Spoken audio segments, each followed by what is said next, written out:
Right, hello everyone, thanks again for watching another video. Today we're going to review the Benetton B195, driven by no other than Michael Schumacher in the 1995 season of Formula 1, of course. We kind of have a small Schumacher streak going on because the previous video I reviewed was the Mick Schumacher Haas of 2021. If you have not already seen that video, I'll put a link down in the description and up here, so you can watch that as well. The product is sent out to me by GP Replicas, so a huge thank you to GP Replicas for providing this model car in this video. But without any further ado, let's get straight into this box.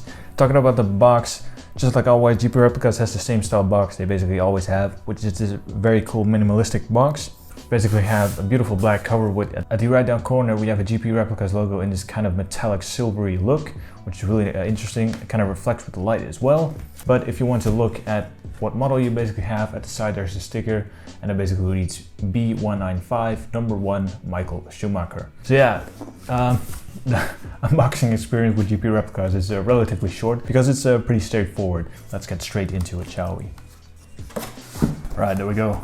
Right, put this up to the side and there we go. The very colorful B195, the Benetton one. I must say, I was really impressed with all the different colors. And throughout history, Benetton is pretty well known for their very colorful liveries. Especially in '86, I believe it was, they also had a very colorful livery. The tobacco decals you see, I applied them myself. I was kind of in a rush because I'm in the middle of a vacation right now. I kind of wanted to do a future video where I apply these decals and I explain to you in some technical terms. So today we're just going to stick with the review, and I mean, it's a GP Replicas model, so I'm always very pleased with that. It comes in this very beautiful display case. And just like always, it fits very snugly and very beautifully over this beautiful leather base. For the review's sake, I'm going to take it off and we'll take a closer look at that a little bit later. So yeah, without further ado, let's do what we always do. We'll work from the front all the way to the back. And this front is looking really interesting because I don't know if the Benetton was the first team to introduce this in the Formula 1 season, but this raised nose is so interesting. Kind of a safety concern. I'm not really sure if a raised nose like this would surpass today's standards, but back in the day it was alright. So the first thing about this whole front section is it's pretty busy. I have to say, it's pretty busy. One thing I do really like about this car is the blue of the Mild 7 and the dark blue of the Mild 7. Like I said before, I applied these decals myself, so if they're a little bit slanted, I'm sorry, I'm not an expert. This wing is actually underneath the front nose, which is very unusual. It's kind of funny to see that at the tip of the wing, actually, we have an advert for Modelcar's Mini Champs. But this was actually an advert on the real car. Kind of funny to see these structural beams or structural pillars underneath the nose of the car. All the way at the top, we see Benetton Formula 1. Above that, we have tire supplier Goodyear. Then we have Magneti Marielli.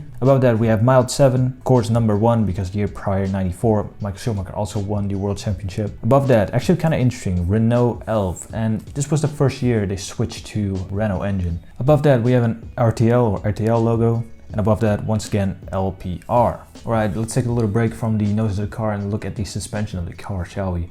The suspension of this car, usually it's covered in this carbon fiber texture. This time it's not. Has a small satin gloss finish, but not really any carbon fiber really. Kind of fun to see white rims in these tires, kind of reminds me of AlphaTauri. Then we have a decal on the side of the car, which is Goodyear Eagle. Again, a very famous tire supplier in Formula 1 back then. If you look at the width of the front tires, this is actually the smallest front tire I've seen on a model car thus far. Right, then we get to the front of the driver's cell, and here we have the Benetton Sports System logo with underneath there the Italian flag. Looking at this car, Benetton popularity in '95 at least was spectacular. I mean, look at all these logos, all these different sponsorships. It's kind of a mixture. It's not really a livery anymore. It's just basically an advert on wheels. And then we have this very interesting separate bargeboard section, which is actually relatively new back then.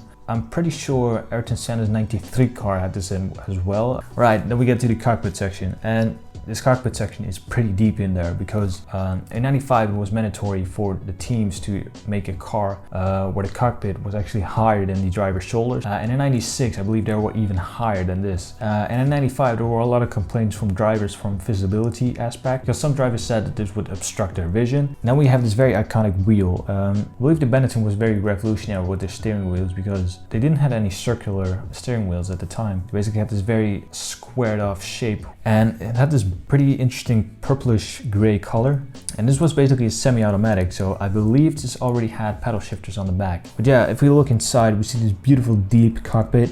You can really get lost in there, I think. Again, these beautiful seat belts with some beautiful separate die-cast elements going on there. If we take a look at the side of the cockpit, we can see this padded construction. It kind of sticks out a little bit, but I'm pretty sure it had to do with safety as well. Next to the cockpit, we see this beautiful antenna. Pretty weird placement for an antenna, because in recent Formula 1, we basically used to seeing them at the front of the driver's cell. Which also interesting to see is that this camera at the left-hand side is actually pretty low. This delivery of this car changed a lot throughout the season. I think it's the Pacific GP one because it still had the fuel cap at the side. Underneath Bitburger, the beer brand, it says German beer. Usually it would only have Bitburger without the German bill spelling underneath there. I believe Oracle and Sikkens swapped position. At the side of the rear wing, we see an advert of Benetton Sports System. Throughout the majority of the season, I believe this was like an orange color, and some other sponsors as well. So that's why I think it's the Pacific GP one. But again, I'm not a huge expert on Michael Schumacher or this whole season.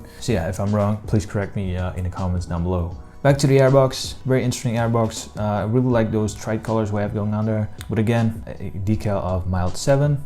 And at the side of the side pods, we have this huge yellow area with Bitburger German beer. And next to that, a little line of text that reads Bitte ein Bit or something like that. What's interesting to see about the side pod is that the entrance is very thin, but the entrance is also very tall. And this kind of divot it kind of reminds me of the 2022 Ferrari, but the Ferrari had this in an extreme way. Kind of funny to see that this car actually just has a small little ass going on there. Now we get to the most chaotic rear wing I've seen so far. Do you see those little panels at the side? So yeah, very chaotic and very wide rear ends of the rear wing actually. So rear of the car is looking very aggressive as well. And as you can see, there's not a lot of meat to it, so to say. And that's because due to changing to Renault engine, they also had to adjust the rear suspension. You can just see the bars exposed going on here. I think it's just straight into the gearbox, which is attached to the engine, of course. Michael Schumacher actually stated that this car was one of the twitchiest cars he had to drive. And I'm not really sure if that's because of the Renault engine, because of regulation changes, small front and back wings, or rear wings I should say. I believe he said in a test driver that if he drove the car at the beginning of the season, he would spin out of the pit lane. There's a small thing we still need to address, and that's basically this beautiful base. Again, it comes in this beautiful base, and I just love a base like this. Beautiful leather.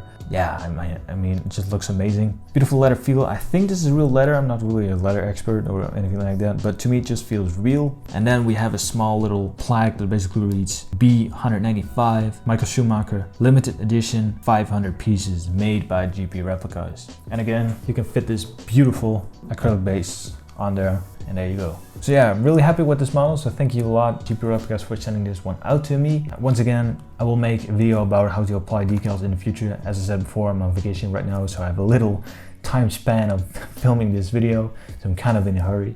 Hope you like this review. Please like and subscribe to the channel. We almost have 1,000 subscribers. That's for me personally a huge milestone. So thank you very much. At the moment of recording, I have 906. So I wanted to thank each 906 subscriber for subscribing to the channel. Thank you very much for watching this video, and I sincerely hope you liked it, and I hope to see you in the next video as well. So yeah, thank you very much.